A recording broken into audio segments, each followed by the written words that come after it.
chaud. Alors sachez que dans les premières opérations, au départ de l'œuvre, notre dragon, je vous l'ai décrit comme tel, comme un chaos, un labyrinthe, etc. Sachez qu'on l'appelle aussi la première pierre de l'œuvre. Hein. Certains la décrivent comme une pierre angulaire, celle qui fait trébucher, qui fait chuter, comprenez, qui précipite. Hein. C'est le principe précipitant. Hein. Alors sachez que cette première matière est aussi représentée par un rocher, par une pierre, et que les premières dissolutions, qui sont le plus grand secret qu'il puisse y avoir en alchimie, hein, parce que toutes les transmutations sont basées sur l'art de dissoudre. En alchimie, dissoudre se dit ouvrir. Hein, c'est pas des choses absolument abominables qu'on nous présente. L'art qu'on dissout les métaux, en alchimie, on dit qu'on les ouvre pour les rendre vivants. Donc c'est un art de l'ouverture. Eh bien, sachez que quand on ouvre les corps en alchimie, la première opération est représentée par un rocher que l'on transperce d'une lance, duquel jaillissent les premières eaux. Alors ces premières eaux, qui sont une quintessence, hein, est représentée souvent par une eau vive. Ce sont les premières eaux vives qui vont couler pour celui qui a réussi à éveiller son feu secret, à exciter sa matière. Eh bien, les premières choses qu'ils vont faire, qui vont jaillir, ça s'appelle les eaux vives. Hein, on le représente aussi par un serpent. Alors sachez que la différence entre la pierre et ces eaux vives, qu'on appelle le mercure commun, eh bien, c'est la même différence qu'il y a entre un glaçon et une eau. Pour les alchimistes, toute matière a une âme, toute matière est vivante, elle a un esprit en son sein. Hein, et comprenez que notre première matière, y compris nous-mêmes, notre rocher, hein, eh bien, contient en lui cette vie. Pour peu que vous arrivez à éveiller ce feu secret, et on le fait nous-mêmes, puisque nous sommes déjà une terre, un rocher animé, les premières choses qui vont sortir, c'est une vitalité. Cette vitalité, on la représente par des eaux visqueuses. Pourquoi? Parce que visqueuses, elles adhèrent à la terre, elles sont matérielles, elles sont un peu, ou de l'eau boueuse, de laquelle fut façonné le premier Adam, l'homme rouge, vous voyez, hein. Eh bien, ces eaux, hein, cette vie, cette vitalité, a quelque chose de très terrestre. C'est notre vie biologique, vous comprenez bien. Eh bien, on le représente par une quintessence. Comprenez, quintessence, ça veut dire cinquième essence. 5. 5, c'est ce qui est au-dessus des 4 éléments qui caractérisent la matière elle-même. Donc c'est cette cinquième élément, si vous voulez, qui est au-dessus du quaternaire matériel. Donc c'est quelque chose qui est un petit peu éthérique, invisible, hein, qui n'est plus déjà du domaine physique obligatoirement. Et cette énergie, qu'on appelle la vie, eh bien elle est double. On appelle la double quintessence, qu'on représente par 2 étoiles à 5 branches, à savoir l'étoile tête en haut, hein, qui est le symbole un peu de la magie, qui est le symbole des théurges, et l'étoile à 5 branches tête en bas, symbole des sorciers, de sorcellerie, de magie noire, etc. Mais sachez que ces symboles, on les retrouve aussi dans les cathédrales, y compris l'étoile tête en bas, et que ces 2 quintessences représentent les 2 courants de cette vitalité, l'une qui est, qu'on appelle soleil et lune, l'une qui représente le courant sublimant, qui permet de solver, qu'on appelle solve le fixe, dissout le fixe, qui permet de, les sublimations, si vous voulez, c'est de passer du solide, hein, au gazeux, hein, au subtil, passer du matériel au spirituel. Donc, ça permet de spiritualiser la matière, mais en même temps, vous avez l'autre courant qui est représenté par le pentacle tête en bas, pointe tête en bas, qui représente le courant coagula, matérialisant. C'est ces 2 énergies que les alchimistes vont travailler pour acquérir leur pierre philosophale.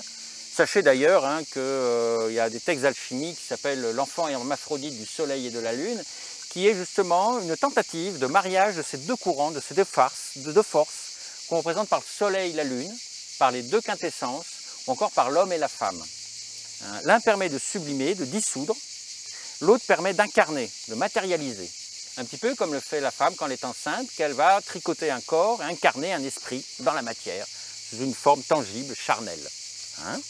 Et c'est ces 2 formes, solve et coagula, que l'alchimiste va essayer de réharmoniser hein, dans sa pierre, et avoir les 2 pouvoirs.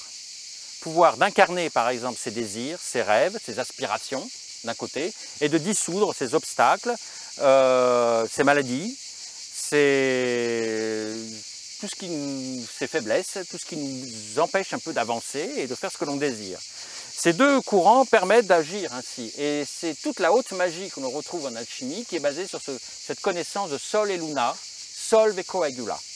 Alors en alchimie, la première opération qui va se passer après l'extraction de la lumière du rocher, après la première dissolution, qu'on a ces eaux visqueuses, Flamel nous dit qu'il va falloir laver cette eau. Elle est lavée par le feu.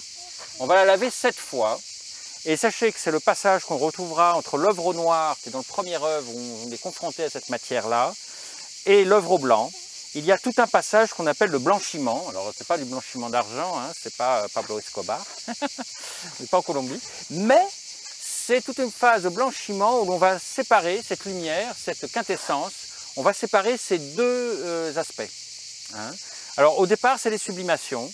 Et cette étape, que l'on appelle une étape intermédiaire entre l'œuvre au noir et l'œuvre au blanc, est souvent décrite comme par des phases, qu'on appelle les phases dites de voie humide, et qu'on associe à des divinités plutôt féminines, hein, à savoir Diane, mais aussi, voilà, il y a les colombes de Diane à cette phase-là, mais c'est aussi sous l'égide d'Iris, les déesses. Et dans cette voie humide, c'est ce qu'on appelle les longues et pénibles laveurs de flamel, où on considère, on compare ce travail à un travail de femme. Hein, tout l'axiome alchimique est basé sur travail de femme et jeu d'enfant. Et ce travail de femme va être un long travail de laveur, de nettoyage, et c'est une phase dite humide, mise sous le règne de l'eau, hein, le principe aqué. Voilà. Alors, comprenez que nous allons commencer. Nous allons, la première partie du jardin, et justement, c'est là ce qu'on appelle l'artifice secret, où l'on va passer de cette première eau qui jaillissent, les premières eaux, la vitalité humaine qui jaillit, qui va sortir, eh bien on va la séparer de ces ténèbres, de ces obscurités. Hein, puisqu'on a extrait la lumière des ténèbres, elle est toute recouverte encore de ténèbres et d'ondes, de choses négatives. On va séparer la lumière des ténèbres, et tout ce travail de séparation consiste à purifier ce mercure, ce serpent au départ, hein, cette eau vive, pour élaborer ce qu'on appelle le mercure philosophique. Alors le mercure philosophique, c'est l'aigle, c'est la colombe, c'est la vierge ailée, hein, mais c'est le même mercure, mais simplement sublimé. Hein.